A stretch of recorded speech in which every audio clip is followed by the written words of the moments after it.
ইসলাম হুকুমাত কায়েম করতে চাই, ইসলাম হুকুমাত কায়েম করতে চাই। ইসলাম হুকুমাত কায়েম করলে কি হবে? বাংলাদেশের সমস্ত গরিবরা দরিদ্র সীমার উপরে চলে যাবে। ইসলাম হুকুমাত হলে আমার মা বোনরা ধর্ষিত হবে না। ইসলাম হুকুমাত হলে খোলা আকাশের নিচে বাংলাদেশের একজন নাগরিক আর ঘুমাতে হবে না। যদি ইসলাম হুকুমাত হয় বস্ত্রহীন একটা মানুষ বাংলাদেশে থাকবে না। যদি ইসলাম হুকুমাত হয় কেউ খাবে কেউ খাবে না, এইটা আর থাকবে না। কেউ দশতলায় কেউ নিচতলায়, এই বৈষম্য থাকবে না। আমাদের বাংলাদেশের প্রত্যেক নাগরিকের অধিকারকে ফিরিয়ে দেওয়া হবে, সাম্যতা হবে, মানবিক মর্যাদা প্রদান করা হবে, ন্যায় বিচার প্রতিষ্ঠা। আউযু বিল্লাহি মিনাশ শাইতানির রাজিম। বিসমিল্লাহির রহমানির রহিম। ওয়ালা তাহিনু ওয়ালা তাহজানু ওয়া আনতুমুল আ'লাউনা ইন কুনতুম মুমিনিন। সাদাকাল্লাহুল আলিয়্যুল আযীম। সবাই পড়ি সাল্লাল্লাহু আলাইহি ওয়াসাল্লাম। ৮ দল কর্তৃক আয়োজিত আজকে এই মহাসমুদ্রের সম্মানিত সভাপতি, প্রধান অতিথি, সকল দলের নেতৃবৃন্দ, উপবিষ্ট ইসলাম প্রিয় দেশপ্রেমী ভাইয়েরা আমার, আমরা বারবার ভূখণ্ডকে স্বাধীন করেছিলাম। ব্রিটিশের বিরুদ্ধে আন্দোলনের সূচনা মুসলমানই করেছিল। ভেবেছিলাম ব্রিটিশ এদেশ থেকে পালালি মানুষ শান্তি পাবে, মুক্তি পাবে। কিন্তু আমরা কি দেখলাম? ব্রিটিশ এদেশ থেকে চলে যাওয়ার পরেও বৈষম্য দূর হয় নাই। আমরা ভেবেছিলাম মুসলমানদের জন্য আলাদা ভূখণ্ড করতে পারলি মুসলমান শান্তি পাবে, মুক্তি পাবে। মুসলমানের আন্দোলনের কারণেই আমরা পাকিস্তান পেয়েছিলাম। কিন্তু আমরা কি দেখলাম? বৈষম্য দূর হয় নাই।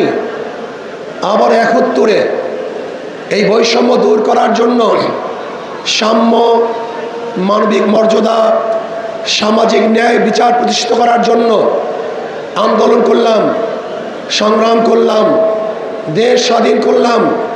ভেবেছিলাম বৈষম্য দূর হবে, মানুষ মুক্তি পাবে, শান্তি পাবে। কিন্তু আমরা কি দেখলাম? সেই ৭১ থেকে ২০২৪ পর্যন্ত যারা শাসক ছিল, যেই দলগুলি শাসন করেছে, মানুষের বৈষম্য দূর করতে পারে নাই, মানুষকে শান্তি দিতে পারে নাই, মুক্তি দিতে পারে নাই। আবারও বৈষম্য দূর করার জন্য আপনারা জানেন ২০২৪ জুলাই আগস্টের আন্দোলনে মানুষ আবারও জীবন দিয়েছে, রক্ত দিয়েছে। মানুষ, হাজারো মানুষ বন্ধুত্ব গ্রহণ করেছে, অন্ধ হয়েছে, বিকলাঙ্গ হয়েছে। ভেবেছিলাম এবার বৈষম্য দূর হবে, চাঁদা মুক্ত দেশ পাব, মানুষ শান্তিতে বসবাস করতে পারবে। কিন্তু আমরা কি দেখলাম?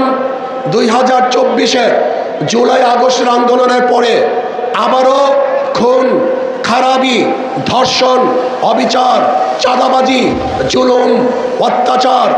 মানুষ শান্তিতে নেই, মানুষ মুক্তি পায় নাই, চাঁদা মুক্ত দেশ গঠন করতে পারে নাই, আমার মা বোনদের ইজ্জতকে রক্ষা করতে পারি নাই, ব্যবসায়ীদেরকে ব্যবসা করার সুযোগ করে দিতে পারি নাই। আজও বাংলাদেশের হাজারো গরিব না খেয়ে ধুকে ধুকে মরছে।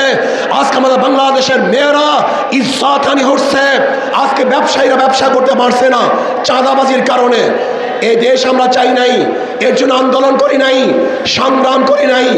ইনশাআল্লাহ আগামী তার একটা আন্দোলন হবে, যে আন্দোলন হবে চাঁদা মুক্ত আন্দোলন, জালেম মুক্ত আন্দোলন, ধর্ষণ মুক্ত আন্দোলন। সমস্ত জালেম থেকে বাংলাদেশ উৎখাত করতে হবে ইনশাআল্লাহ। আমরা কি চাই? আগামীতে ইসলাম হুকুমাত কায়েম করতে চাই, ইসলাম হুকুমাত কায়েম করতে চাই। ইসলাম হুকুমাত কায়েম করলে কি হবে?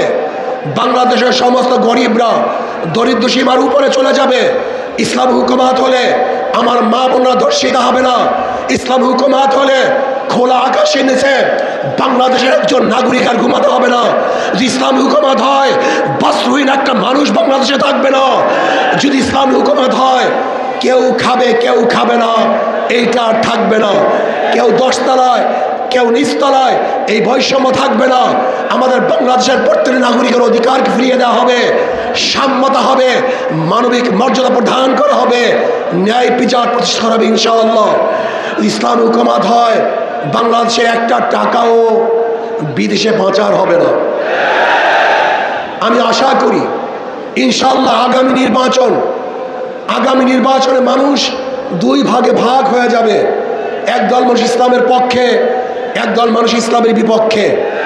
কেউ দেশের পক্ষে, কেউ ভারতের পক্ষে। আপনি ইসলামের পক্ষে থাকতে চান না বিপক্ষে থাকতে চান? আপনার ভারতের পক্ষে থাকতে চান না বিপক্ষে থাকতে চান? তাহলে আসুন, আজকের ঠিকই আমাদেরকে আন্দোলনে ঝাঁপিয়ে পড়তে হবে। প্রত্যেকটা ঘরে ঘরে যেতে হবে, ইসলামকে বিজয় করার জন্য চেষ্টা করতে হবে। যদি ইনশাআল্লাহ আমরা ঐক্যবদ্ধ থাকি, আমি অনেক আগেই বলে দিয়েছিলাম, আপনারা যদি ঐক্যবদ্ধ থাকেন অবশ্যই ইনশাআল্লাহ আগামীতে ইসলাম ক্ষমতায় যাবেই যাবে, কোনো সন্দেহ নাই। আমি তত্ত্বাবধায়ক সরকারের, অন্তর্বর্তী সরকারের প্রধান ডক্টর ইউনূসকে বলবো, নির্বাচন নিয়ে ষড়যন্ত্র চলতেছে, নির্বাচনকে পিছনে হটাবার ষড়যন্ত্র চলতেছে। আমি বলবো যথা টাইমে নির্বাচন দিতে হবে। নির্বাচন নিয়ে কোনো ষড়যন্ত্র বাংলাদেশের জনগণ মানবে না।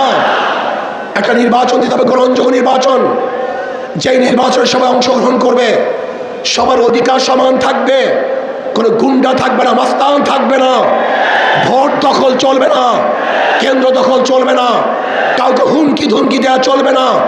বর্তমান প্রত্যেকে নীতি আদর্শ রক্ষা করার জন্য, বাস্তবায়নের জন্য চেষ্টা করবে। সেই সুযোগ, লেভেল প্লেইং ফিল্ড সরকারকে গঠন করতে হবে, সেই পরিবেশ সৃষ্টি করতে হবে।